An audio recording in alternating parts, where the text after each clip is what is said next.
Welcome back to The Explainer. So, if you're someone who actually loves a healthy morning routine, but you're just totally fed up with staring down a bowl of sad, gray, mushy oatmeal every single day, well, you are definitely in the right place. Today, we're taking a classic morning staple and giving it a massive upgrade. We're talking about transforming your standard, everyday oats into a genuinely fluffy, nutritious cake. That's right, we're mastering blended baked oats.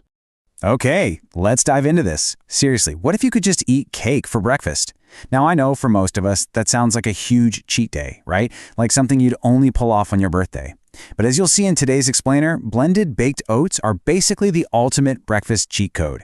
It totally feels like you're breaking the rules and eating dessert first thing in the morning, but you're actually fueling your body with some incredibly fantastic, wholesome ingredients. Think about it. Normally, your typical baked oatmeal or, standard overnight oats, they have a hearty, but let's be totally honest here, kind of boring, chewy texture. It's that really dense consistency that practically makes chewing feel like a morning jaw workout. But by taking those exact same nutritious ingredients and just throwing them in a blender, we completely change the game.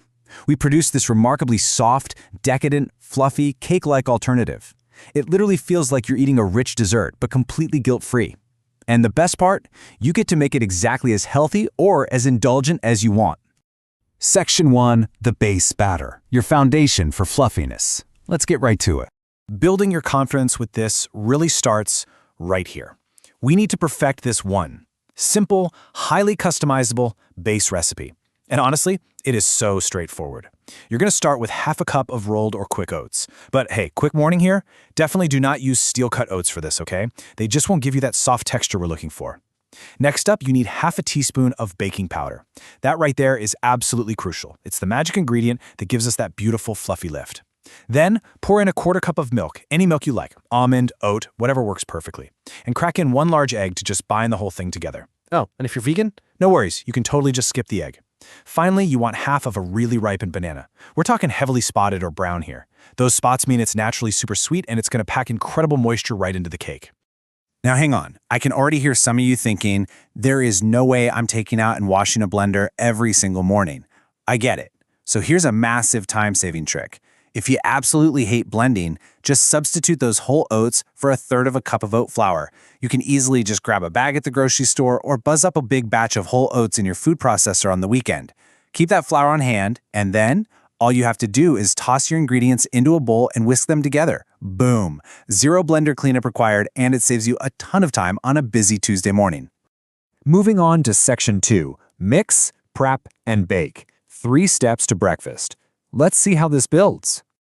All right, so let's walk through this simple 3-step process. Step 1, as we just talked about, is blending or whisking your ingredients for about 30 seconds until you get a nice, perfectly smooth, runny batter. Step 2, you're going to pour that batter right into a greased 8-ounce ramekin. Honestly, an oven-safe 8-ounce ramekin hit with a little cooking spray is just the absolute perfect size here to make sure it doesn't stick. This is also the exact moment where you want to stir in your mix-ins. Think berries, crushed nuts, dark chocolate, whatever you're craving. And then step 3, pop it into bake until it's beautifully risen and golden on top. So the really crucial point here is just how completely foolproof this baking process is. If you've got an air fryer, perfect. Preheat it for a couple of minutes, then bake your oats at 300 degrees Fahrenheit for about 12 to 15 minutes. But if you're more of a traditional oven person, no problem. You're looking at 350 degrees for right around 25 to 30 minutes. Just keep an eye on them, since every oven is a bit different. But you'll know they're ready when they've puffed up nicely and the edges are just looking slightly golden. Pull them out, let them cool for maybe 2 or 3 minutes so you don't burn your mouth, and there you go. Absolute breakfast perfection. Okay, Section 3, chocolate and PB&J variations, the indulgent classics. This is where it gets really fun. Up first, we have the totally decadent double chocolate baked oats. We start with that trusty base batter we just mastered. And to that, we're adding 2 tablespoons of cocoa powder, a tablespoon of maple syrup, half a teaspoon of vanilla extract, and just a little pinch of salt. Give all that a really good blend. Then, once it's in your ramekin, gently stir in about a tablespoon of chocolate chips, and go ahead and drop another half tablespoon right on top for good measure. When you pull this out of the oven, oh man, it is so soft, so moist, and it honestly tastes exactly like a fresh, warm brownie. If you're someone who wakes up with a serious sweet tooth, this one is absolutely for you. Next up is a classic, absolute mouth-watering favorite, PB&J baked oats.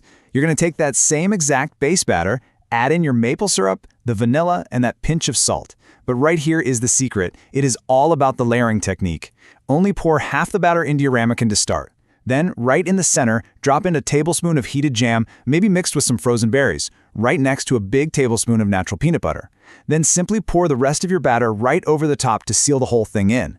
As it bakes, that peanut butter and jelly filling melts together and beautifully complements the cake. You cut into it and you get this absolutely incredible gooey center. Section 4. Apple and Carrot Classics. The comforting favorites. Let's keep this momentum going. Check out these apple cinnamon baked oats. Now, notice a really smart substitution we're doing here. Instead of using that half banana in our base, we're actually swapping it out for a quarter cup of applesauce. To that new base, we add our tablespoon of maple syrup, the vanilla, half a teaspoon of ground cinnamon, and a little pinch of both nutmeg and salt. Blend that up, and then fold in a quarter cup of diced apples and a tablespoon of crunchy chopped pecans. Because of that awesome applesauce swap, this specific variation comes out a bit on the gooier side. It basically gives you this deliciously spiced, super comforting texture in every single spoonful. It's literally like autumn in a bowl. And this next one brilliantly illustrates just the sheer versatility of this whole concept, the classic carrot cake baked oats. So take your standard base batter, yes, the one with the banana this time, add the maple syrup, vanilla, cinnamon, and that pinch of salt. Then grab roughly 1 small carrot and just grate it up until you have about a quarter cup of fine shavings. Stir those vibrant orange shavings right into the batter, along with a tablespoon of chopped pecans. Honestly, it's pretty amazing how just a tiny bit of grated carrot completely transforms that simple oat base into a soft, fluffy carrot cake. It tastes unbelievably delicious.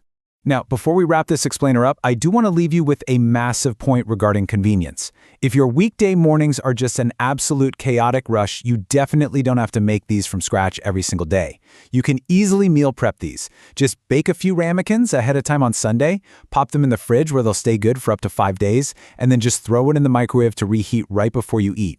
It is literally an incredibly fast, ultra-healthy breakfast, or hey, even a midday snack just sitting there ready for you all week long. So, what does this all mean for your mornings? Well, I'll leave you with this final thought. Which dessert are you going to bake for breakfast tomorrow? Think about it. You've got the perfectly structured base batter, you've learned the super simple 3-step technique, and now you have 4 incredible, inspiring flavor profiles to start playing around with. It is officially time to challenge your standard boring morning routine and start experimenting with your very own blended baked oats. Thanks so much for hanging out with us on The Explainer today, and hey, happy baking!